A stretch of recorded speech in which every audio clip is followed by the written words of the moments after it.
100 টাকার নতুন নোটের পেছনে কি ছবি থাকে জানলে আপনিও অবাক হবেন। অতীত থেকে বর্তমান পর্যন্ত ভারতীয় মুদ্রার ইতিহাস ঐতিহ্যময়।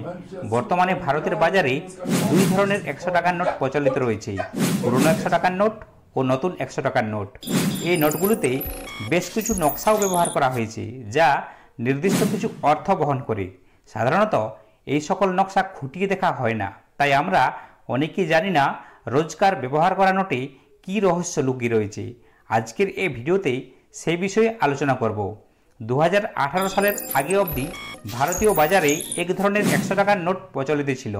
নীল সবুজ এই নোটের সামনের দিকে থাকত গান্ধীজির ছবি, আর নোটের পিছনের দিকে থাকত বিশ্বের তৃতীয় সর্বোচ্চ পর্বতশৃঙ্গ কাঞ্চনজঙ্ঘার ছবি। এই ছবিটি সিকিমের পেলিং থেকে তোলা হয়েছিল।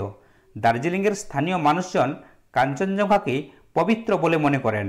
পাশাপাশি কাঞ্চনজঙ্ঘা ভারতীয় ভূপ্রাকৃতিক বৈচিত্র্য বহন করে, যেসব কারণে ভারতীয় 100 টাকার নোটে কাঞ্চনজঙ্ঘার ছবি ব্যবহারের সিদ্ধান্ত হয়। 2018 সালের পর নতুন 100 টাকার নোট বাজারে আনে রিজার্ভ ব্যাঙ্ক অফ ইন্ডিয়া।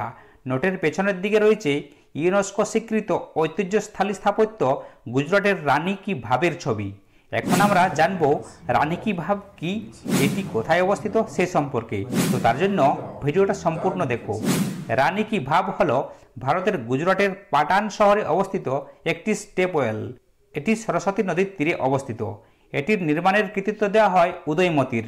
11 শতকের চালুক্য রাজা প্রথম ভীমের পত্নী পলিপোড়ে এটি 1940-এর দশকে পুনরায় আবিষ্কৃত হয় এবং 1980-এর দশকে ভারতীয় প্রত্নতাত্ত্বিক জরিপ দ্বারা পুনরুদ্ধার করা হয়। এটি 2014 সাল থেকে ভারতের ইউনেস্কো ওয়ার্ল্ড হেরিটেজ সাইটগুলির মধ্যে একটি হিসাবে তালিকাভুক্ত করা হয়েছে। এই সোপানটি একটি উল্টানো মন্দির হিসাবে ডিজাইন করা হয়েছে, যা জলের পবিত্রতাকে তুলে ধরে।